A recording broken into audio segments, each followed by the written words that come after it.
Hello friend, welcome back to my channel. তোমরা সবাই কেমন আছো? আশা করছি ভালো আছো, আর আমিও ভালো আছি। তো বন্ধুরা, আজকে ভাবলাম তোমাদেরকে একটা জিনিস দেখাই। তো আমিও ফার্স্ট টাইম দেখছি, তাই ভাবলাম তোমাদেরকেও দেখাই। এটা তো কী গাছ তোমরা সবাই জানো, এটা হচ্ছে হলুদ গাছ। আর এটা হচ্ছে হলুদ গাছের ফুল। সত্যি কথা বলতে বন্ধুরা, আমি কিন্তু এই লাইফে ফার্স্ট টাইম এটা দেখছি। এর আগে কিন্তু কখনো দেখিনি। তোমরা কি আগে কখনো দেখেছো? দেখে থাকলে কমেন্ট করো, আর না দেখে থাকলে কিন্তু দেখে নাও। বেশ কি সুন্দর দেখতে লাগছে ফুলটা, তাই না? আমি তো কতক্ষণ ধরে যে দেখেছি তার কোনো ঠিক নেই। সত্যি অপূর্ব দেখতে লাগছে, অপূর্ব। আমড়া মাখার পর আজ হঠাৎ করে খুব ইচ্ছে করছে পেয়ারা মাখা খেতে। তো আমাদের তো পেয়ারা গাছ আছেই, আর দু রকমের পেয়ারা গাছ, একটা হচ্ছে লাল আর একটা হচ্ছে সাদা। তো লাল পেয়ারা গাছ তো হয়ে গেছে, লাল পেয়ারা এখন আর নয়, এবার হচ্ছে সাদা পেয়ারা গাছে সাদা পেয়ারা হচ্ছে। তো দেখো ওই একটা পেয়ারা কত দূরে, তোমাদেরকে একদম জুম করে দেখালাম, দেখতে পেলে? আর প্রচুর পেয়ারা কিন্তু হয়ে আছে, কিন্তু ওই একটা পেয়ারাই বড় হয়েছে, আর সব বেশি বড় না, ছোট ছোট। তো দেখো, চলো পেয়ারাটা পেরে নিই। আর আমি কিন্তু ময়ে দাঁড়িয়েছিলাম, ভয়ও করছিল খুব। তো দেখো বন্ধুরা, আমি এখানে পেয়ারাগুলোকে ছোট ছোট করে কেটে নিয়েছি। আর একটা পেয়ারা না একদম কম হয়েছিল, সেই জন্য একটা কচি পেয়ারা, মানে আর একটা বা দুটো দিন গেলে সেটাও পেকে যেত, সেটাকেও বাবা পেরে দিল।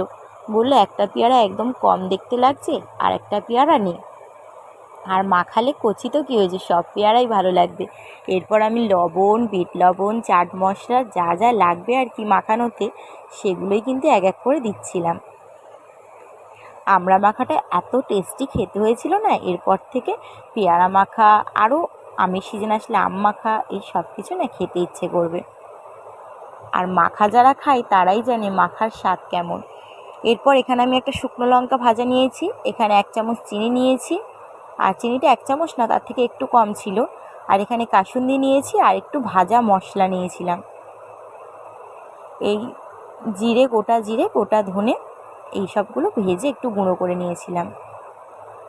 এরপর আমি শুকনো লঙ্কাটাও গুঁড়ো করে নিয়েছি, আর এখানে একটা কাঁচা লঙ্কা নিয়েছি, আর লেবুর পাতাও আমি একটাই দেব। চলো লেবুর পাতাটাকে দেখো আমি কুচিয়ে নিয়েছি। এরপর হচ্ছে মাখানোর পালা। আর প্রত্যেকটা মাখাই একটু ঝাল ঝাল করে না মাখলে না একদম ভালো লাগে না। আর সত্যি কথা বলতে, সেদিনকার আমড়া মাখার থেকে না আজকে মানে পেয়ারা মাখাটা না ভীষণ ঝাল হয়েছিল। আর মাখাতে মাখাতেই তো মানে জিভ থেকে জল বেরিয়ে আসছিল। আর এখন আমি ভিডিওটা এডিট করছি, এখনও না আমার সেই একই, মানে কথা বলতে বলতে যে কবার আমি গিলে নিচ্ছি তার কোনো ঠিক নেই। আর সত্যি বলছি বন্ধুরা, এত সুন্দর খেতে হয়েছিল না, কি বলবো তোমাদের। তো চলো বন্ধুরা, আজকে ভিডিওটা এই পর্যন্ত। তোমাদের কেমন লাগলো অবশ্যই কমেন্টে জানিও। ভালো লাগলে কিন্তু যারা ইউটিউব থেকে দেখছো আমার চ্যানেলটাকে সাবস্ক্রাইব করো, আর যারা ফেসবুক থেকে দেখছো অবশ্যই আমার পেজটাকে ফলো করে আমার পাশে থেকো, আর একটা লাইক করে দিও, আর ভালো লাগলে একটা কমেন্ট করো। তো চলো টাটা, তোমরা সবাই ভালো থেকো, সুস্থ।